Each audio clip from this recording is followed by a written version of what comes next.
And, Yes. you know, so that's what made me stop, was I was listening to my body and knew if I kept on, you know, I knew I was fried right there. And so I needed to stop. But yeah, it's like, and I did the same thing when I was attempted that 100 miler with you and Jess.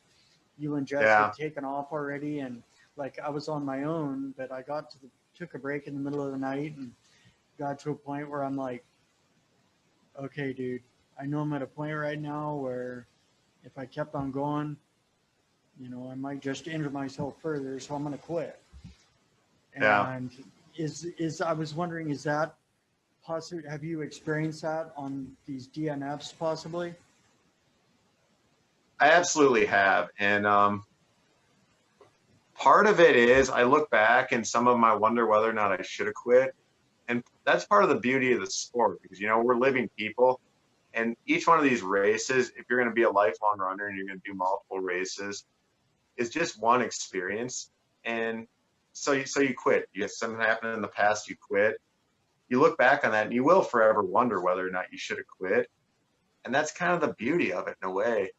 I have not a lot of them. I have like 4 races where I'm like, I really should have maybe stayed in there. I don't think I probably would have hurt but in the moment, you have all these things rushing at your head and everything. That's the beauty of ultra, is because sometimes you're just going to get smoked. I know some people have never DNF'd a race. I know some people are like, I don't think Jess will ever DNF a race. I don't think she will. I know a couple of people that have that steadfast mind where it's not me. I used ultra marathoning to learn about myself and to get tougher. I did not come into the sport tough. I think there's just some people that maybe their parents were hard on them. Maybe they're just naturally a runner and all that. Like my nickname on my high school I was a baseball player, was Square Wheels. I started running when my family moved to California. My mom started running it when she was about 48. And I studied art in college, did a ton of drugs, drank a bunch, got fat after college. And I was kind of almost shamed by my mother at 48. She's even smoking cigarettes. She just started running marathons. And here I'm like 26, and I'm like, man, you're fat. Your mom is out there at 48 running marathons. And so one day I just did a 4-mile run where my mom was staying. I showed up at her house and, Mom, I went running. And she was so happy. She took me out and got me a pair of running shoes. And it was really hard at first because I had damaged my ankles playing basketball and they just kept swelling. I couldn't run more than like a day or so at first. I just felt so compelled to do it. It made me feel so good. I kept at it. And the body's remarkable. If you keep feeding the body something, whether it be running, whether it be whatever, it's going to have some type of reaction. And so over the years, so I learned how to run a little bit. I still didn't have any conception of the mental toughness associated with running 50 or 100 miles. First 50 miler, I finished it doing a run walk rate. I set my watch to 10 and 3 because I had never gone more than a marathon. Second 50 miler I signed up for, I DNF'd. It was in the mountains. I didn't know anything about mountain running. It got to be 80 some degrees. I had my first experience vomiting for 5 hours straight, getting driven off. And granted, I had 15 beers the night before because that's just what I did then. And so all these things I learned how to not drink. I learned how to usually not quit. I learned how to eat better. And I have running to thank for all that. Yeah. Right on. Yeah, I can recall in my teens, somewhere in my teens, my mid-teens, I don't know, 13 to 15, somewhere in there. I remember, you know, there would be times where I'd be in my room just fixated on the video game I was playing, you know, Mm-hmm. on the old original Nintendo system. NES, yeah. Yeah, yeah. And I'd be playing Super Mario Brothers for like the 2500th time or whatever. And Same here, brother. Yeah. yeah, yeah, it's like play through and beat Nephew it. just Well, got that. He just got the Nintendo where you can download that. He broke that out on Thanksgiving. I played Super Mario Brothers 1 for the first time since like 1990. That was a trip. oh, right on, right on. But yeah, I'd be playing that or Duck Hunt or whatever. Or Metroid, I think, was one of the other games. Anyway, I'd be playing video games, just happy as could be in my bedroom, and you know, my dad, he'd be like, "Man, get outside, go play, you know, go do something." and so I'd go outside and, oh, okay, whatever, and I'd be moping around and end up getting in trouble, drinking or doing drugs or smoking cigarettes. But anyway, Yeah. my dad's always been, stay active, do something. And it's like, there was one time my dad um, took me up just on an overnight backpacking trip up on Mount Rainier. We hiked out of Biptic Creek Campground, parked there, and Sure. hiked up to Cataract Creek Campground, way up there, go up all those switchbacks, and spent, set up our tents, spent the night up there, had a campfire or whatever, I think, and then, made dinner on Sterno stove, and then the next day hiked back down, just to get out and be active, get out in the world, and move around a bit, and it just, Mount Rainier is the coolest place I've ever been. That trip I went around the Wonderland Trail, better than any race I've ever done. Couldn't yeah, recommend that enough to anybody. If you live in Washington, you need to go hike the Wonderland Trail if you are an able-bodied individual. Do it over 10 days. Do it over. You owe it to yourself. yeah. Actually, my brother said something a while back about, that he wants to do that. Him and I, well, we talked about it 2 or 3 years ago. Never did, but he's still wanting to do that. Hike the Wonderland Trail and camp and whatever. But still Get some trying, dates. Do it. Don't wait. Yeah. yeah, it's trying to figure out logistics is the key. But um, yeah, have someone meet us with our stuff or whatever. How we gonna do it? But They have caches is what you do. So when you get your dates, you drive around the mountain and you can put, is what Jess and I did, a tent and a bunch of food at points along the mountain. So the stuff's actually waiting there for you. oh, okay, cool, right on. And Or if you want to drop $2,000, they have a service that does it, and they make you like Thanksgiving dinner at the end of every. I didn't have $2,000 for that. yeah, yeah. No, that's okay. Just give me a couple hot dogs and some granola. um, something to get me by. I don't need a feast or whatever. Um, but Jet boil and dehydrated food, piece of cake. I could get you outfitted, ready to do that in a couple hours. We could have you loaded up. right on, right on. Maybe I'll take you up on that.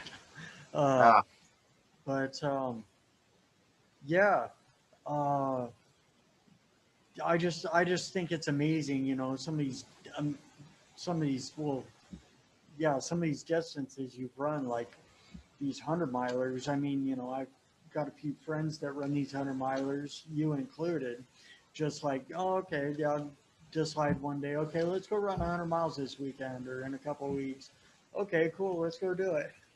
And get to the end of the 100 miles. That was cool. Let's do it again. Let's wait a couple of weeks and do it again. But yeah, it's just amazing.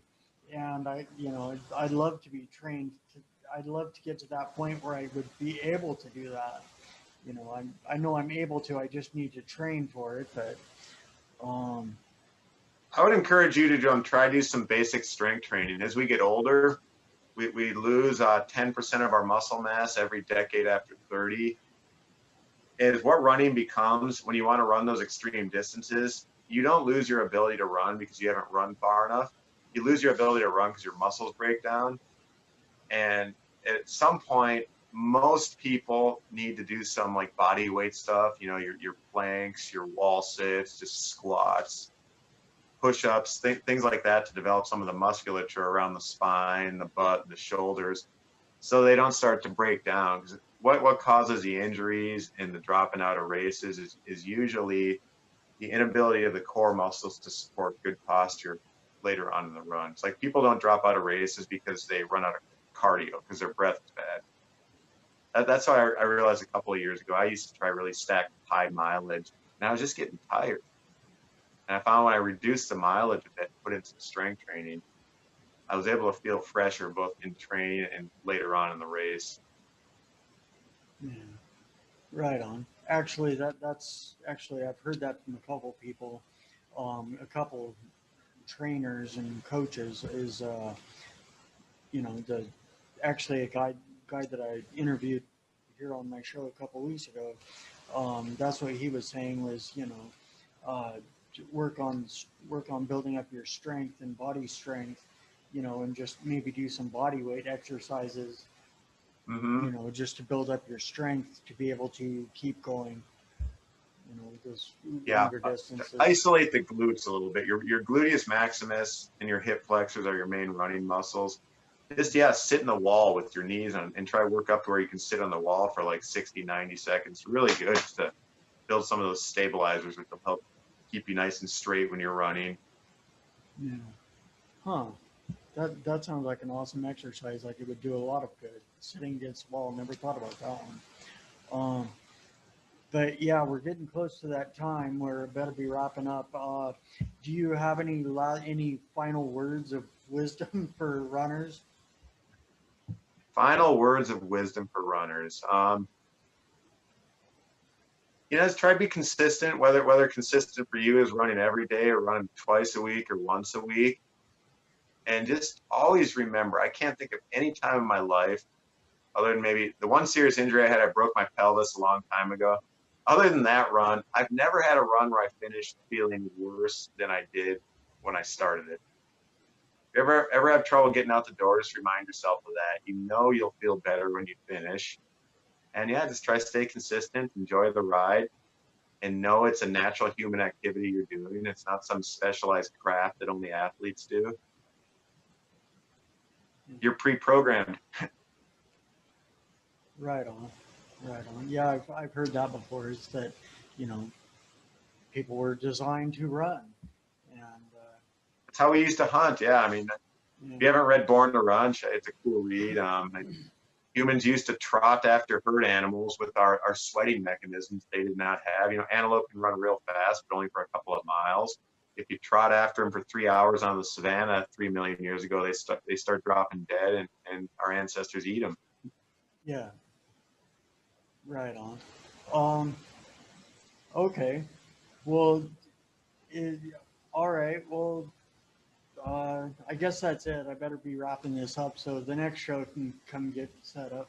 But I just, Yeah, yeah, I'm just so grateful that we're able to connect, and I was able to have you on the Zoom call today, and I mean, it would I would be love to come awesome. out to the studio sometime. We can go for a run and do it again. We can have the sequel, do it right.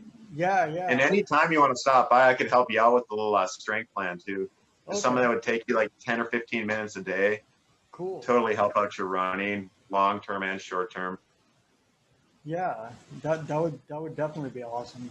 Um, I do have a personal trainer certificate buried somewhere in my list of credentials over the years. I didn't like it. It's not my thing. well, maybe But maybe I maybe I could hold up my phone and do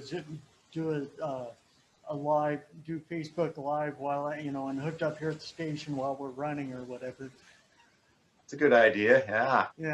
Yeah, possibility anyway. I just figured I'd throw that out there. But yeah, I want to thank you for coming on, and for all the any viewers and listeners, I want to thank you for uh, viewing and listening this morning. And I'll just leave you with just remember, stay kind, optimistic, and grateful, and have a phenomenal day and a phenomenal week. And I'll see you next Sunday morning. And thank you, and bye bye. Bye, Shane. All right. Take care, Sam. See you later. See you later, man. Have a great day. Yeah, you too.